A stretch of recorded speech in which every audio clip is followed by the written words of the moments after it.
John Hook's Newsmaker starts now. Thanks for joining us on Newsmaker. Later in the program, we're going to meet Snake Man. He's been bitten by countless snakes and injected venom from hundreds more. His blood could hold the key to a universal snake anti-venom someday. But first, a trade deal with the UK, jitters in the stock market. Where does the U.S. economy stand 3 months into Trump 2.0? Professor Hitendra Chaturvedi joins me now. He's a professor of practice, Department of Supply Chain Management at ASU. Professor, thank you very much. As we sit here today, we've got a deal with Great Britain that happened this week. Where do you think we are on the tariffs and the implications for the economy right now? So, John, one thing, we don't have a deal yet. It is not a signed deal. It is the contours of a deal. It is a concept in form of a deal. A deal, unlike in some other countries, for us will require congressional approval. So it's a great first step. But other thing that you need to understand is that UK is a very, very small fraction of our total exports as well as imports. So we are looking at, in our case, we have a trade surplus with UK, about $12 billion worth of trade surplus. So even though it's in the right direction, it is still a very small step, hopefully in the right direction. Yeah, as a trading partner, they're 12th on the list, maybe in the entire world. Okay. Ireland is bigger than them. India is bigger than them. Yes. Okay, you hit on one of them, India. That's a big one, outstanding. But China is the behemoth. That's where all of it kind of settles. And we're hearing from the Trump administration that Mr. Trump is now saying an 80% tariff on China seems about right. They're going to meet this weekend. Scott Bessent will lead the U.S. Representatives as they talk to their Chinese counterparts. This will happen in Geneva this weekend, but they are really lowering expectations about what may come out of this, right? So we are hearing a lot from us. I would like to hear a little bit more from China. I think that's the part that's missing. So I'm going to withhold my judgment till I hear from China after we have said a lot, whether they're okay with 80% or they are not okay, or is it 145%? So let's hold that judgment. The tariffs seem to be a self-inflicted wound on the economy in the short run.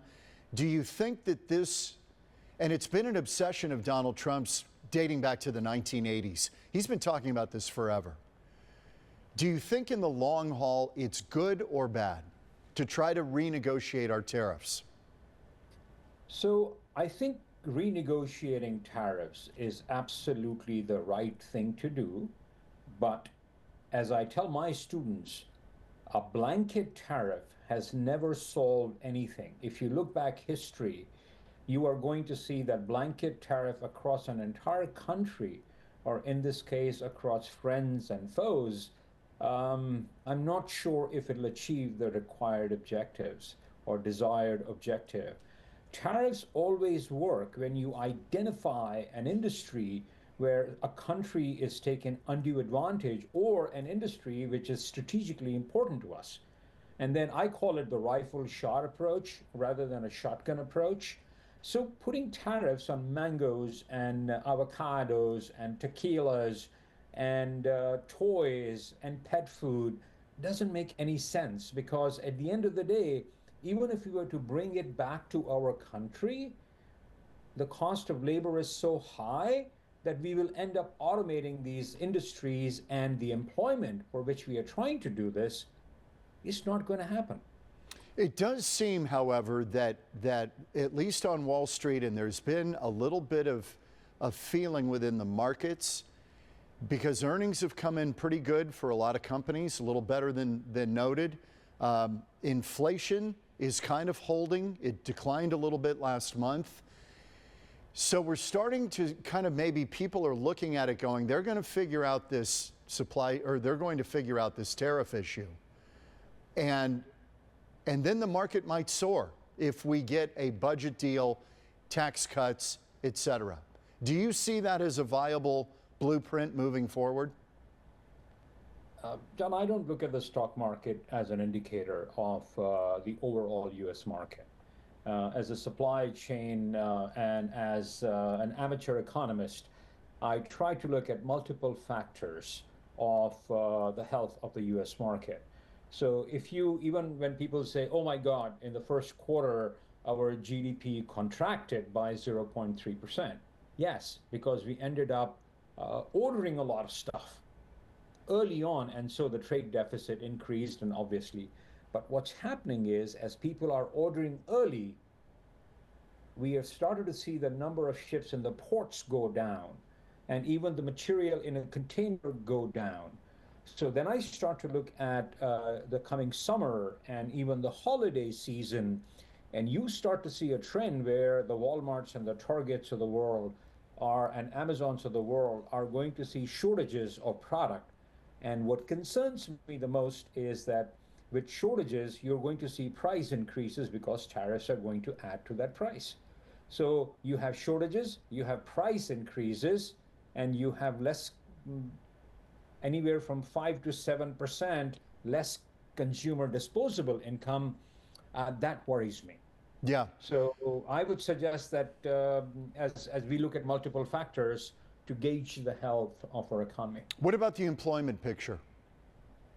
Employment is the biggest and at this moment, the silver lining in all of this story.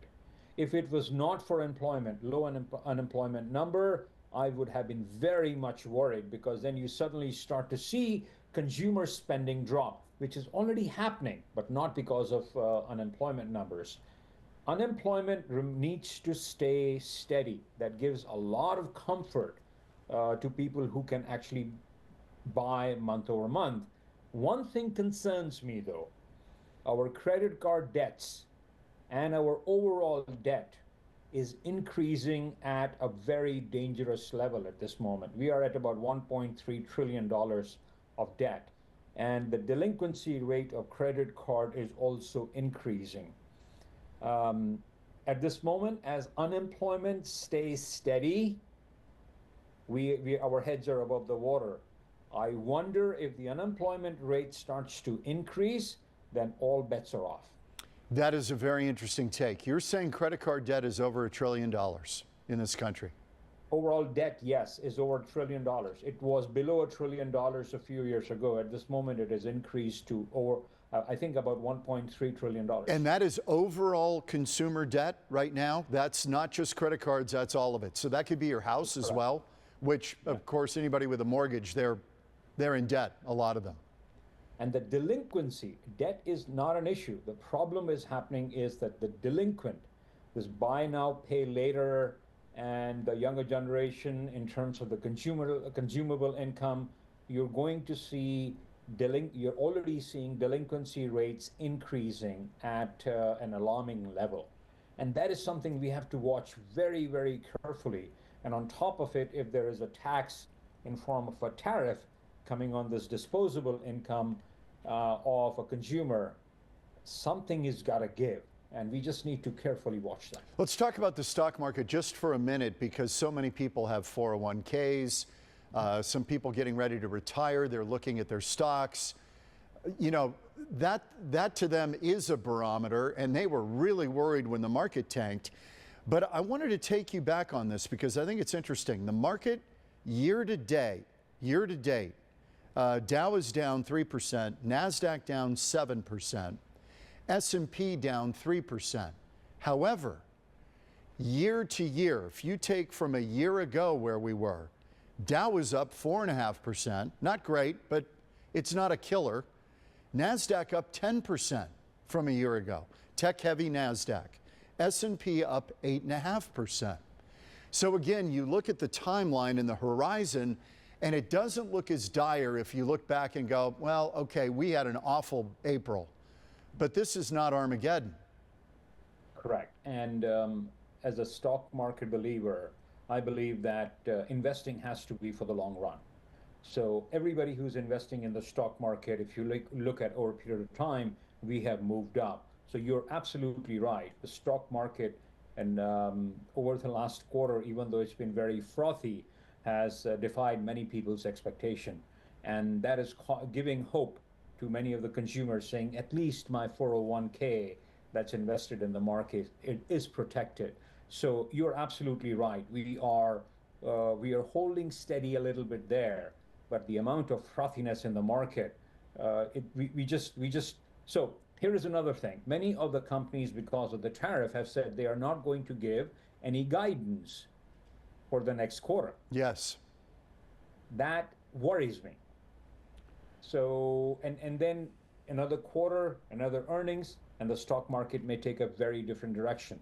So yes, I do agree with you. At this moment, we are holding steady in terms of the stock market. That gives me some comfort. I'm invested in the stock market. Yep, same. Yes, and those are the things to watch. I sure appreciate it. Hitendra Chaturvedi, great interview with you. I enjoyed your time, and we'll do it again. Thank you so much for having me. Have a good day. Good to see you. Okay, when we come back, Snake Man. He's been bitten by snakes more times than you can count, and now he's injecting venom into his veins to try to build up an immunity that researchers can use to develop what would be a universal anti-venom protection. Can he do it? Will they pull it off? He's my guest coming up on Newsmaker.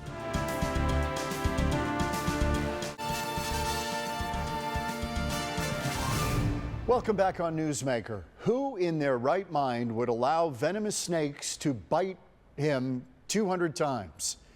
Well, you can thank my next guest 200 times over. Tim Friede's blood may one day be the key to developing anti-venom that would be universal to all snake bites.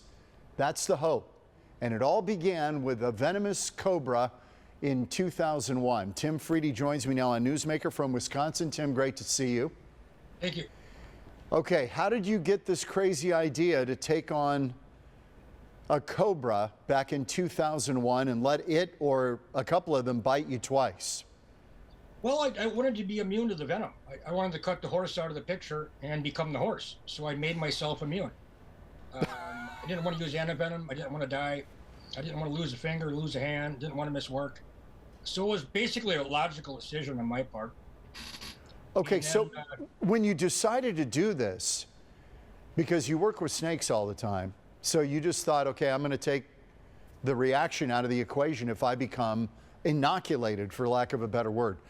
Yeah. How did you, how did you induce the bite? How did you make it bite you? Well, it's not hard to do with like mambas. They bite very repetitively and bite very easily. Some of my bites are accidental, but most are self-induced on my arms. So it's not hard to do. You just grab it and you put it up to your arm and it pretty much bites you. No kidding.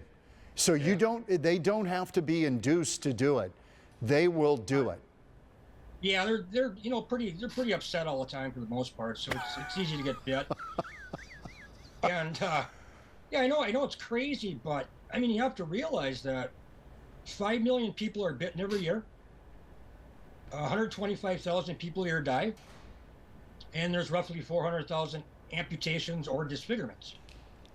So those are big numbers. And then when I realized that and I was doing it, I wanted to do it for curiosity's sake, and I wanted to do it for myself, so I didn't die. And then once I did that, I sat back and thought, how can I get it to the field? How can I get it to the world where people 8,000 miles away are dying from snake bite, and I'm over here in Wisconsin where we don't have any of those dangerous snakes. That is the goal, is to try to develop a universal anti-venom. And I know you're working on that. They're using your blood, Centivex, and I know you work for them now. Okay, take me back to the first bite. When you did the 2 cobra bites, was it the same cobra or 2 different ones? 2 different cobras. Egyptian cobra on the finger and then a monocle cobra on my arm. Okay, now I heard the reaction was pretty severe. You ended up in ICU? ICU and a coma for 4 days. Yeah.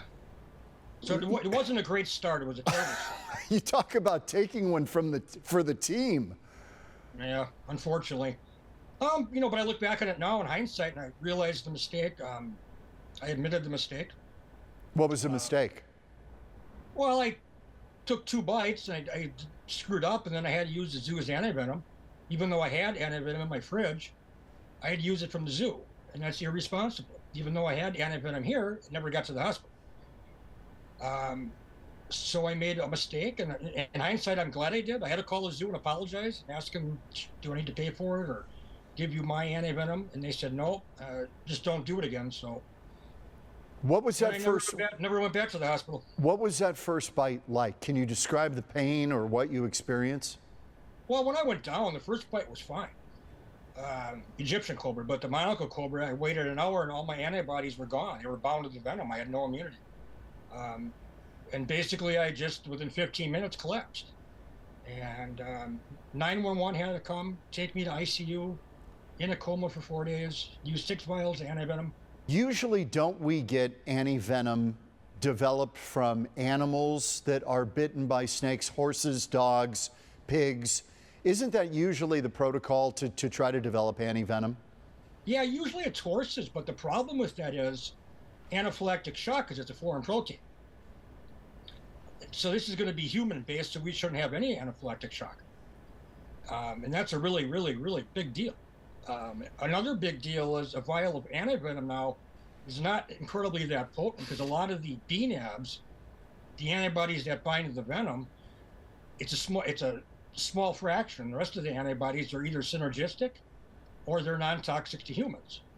So our vial of anti-venom is going to be directed strictly at what kills you or maims you.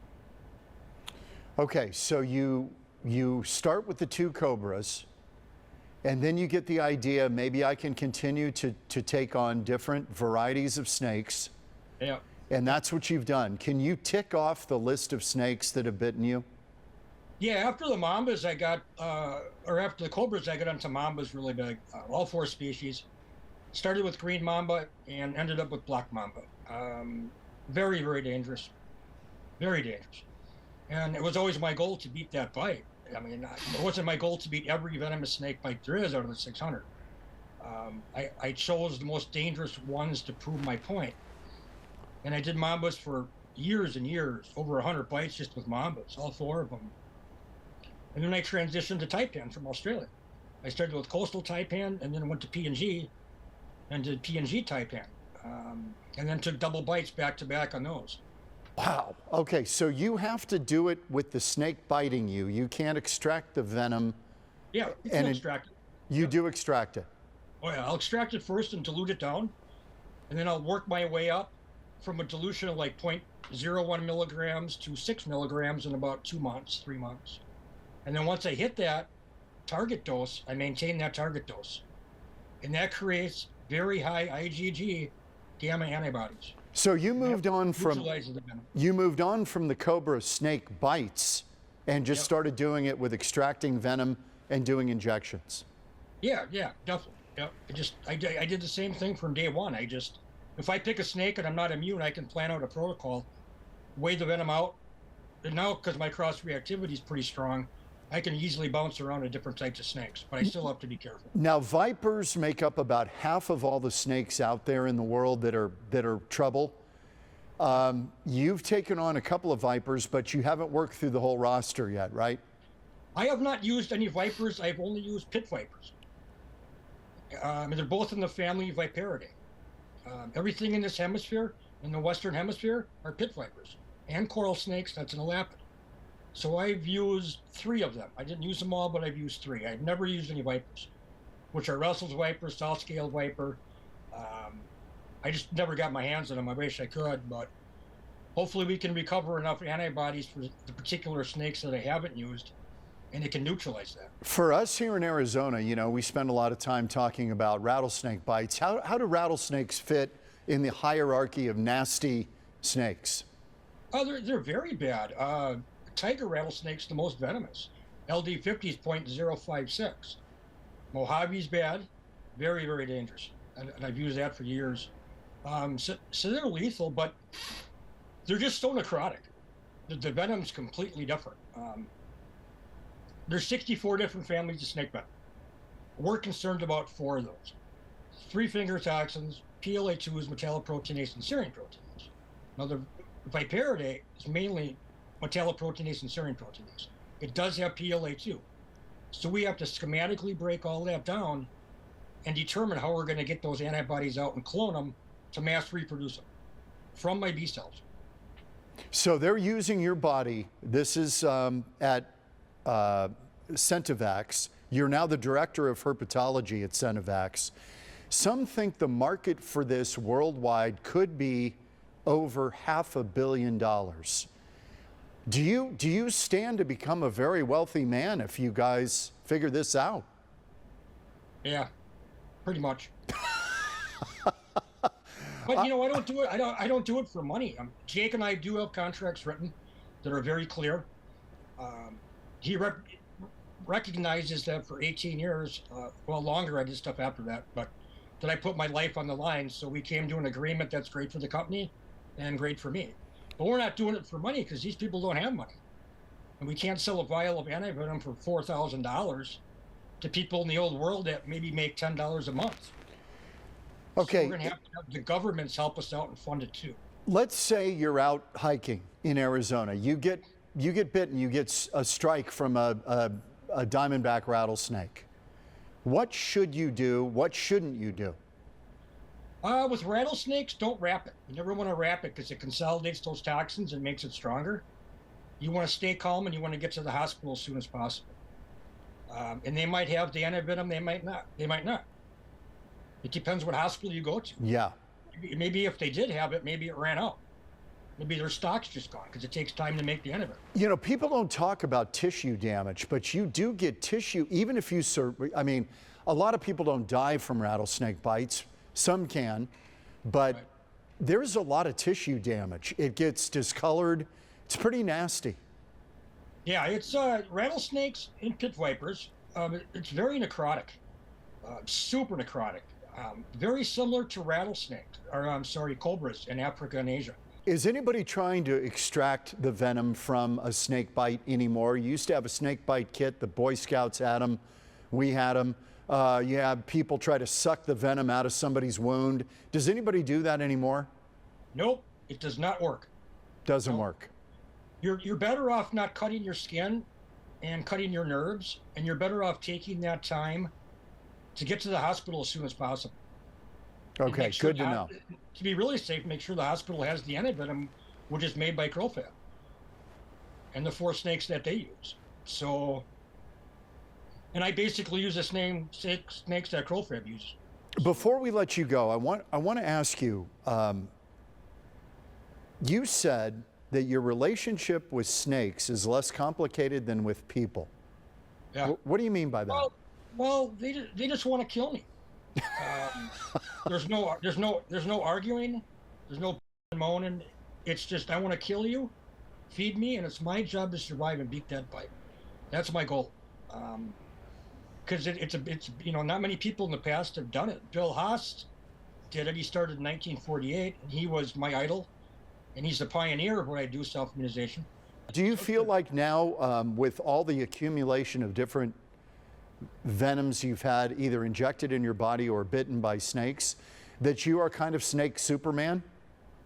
No, I'm no superhero, man. I'm just a regular dude, just trying to beat snakebite. And, you know, it was hard to do because there's no university that teaches you to do this. There's no book that teaches you to do this. I had to do it on my own and figure it out, take very good notes, do a lot of reading. So for me, that's kind of cool. You know, I'm proud of that. Something good came out of it. I'd be really upset right now if nothing came out of it. Then everything that I did was worthless. We do have work to do. We do have to get antibodies to other toxins that we don't have currently, but that takes time. It's very complicated. Well, I wish you luck. Tim Friede, I call you the Snake Man. Is that okay? Yeah, it's 100% fine with me. Tim, great to make your acquaintance. I appreciate it. Stay out of trouble. It ain't gonna happen. I had a feeling that was the answer. Tim Friede, Snake Man. Thank you, Tim. Thank you. We are back in a minute on Newsmaker.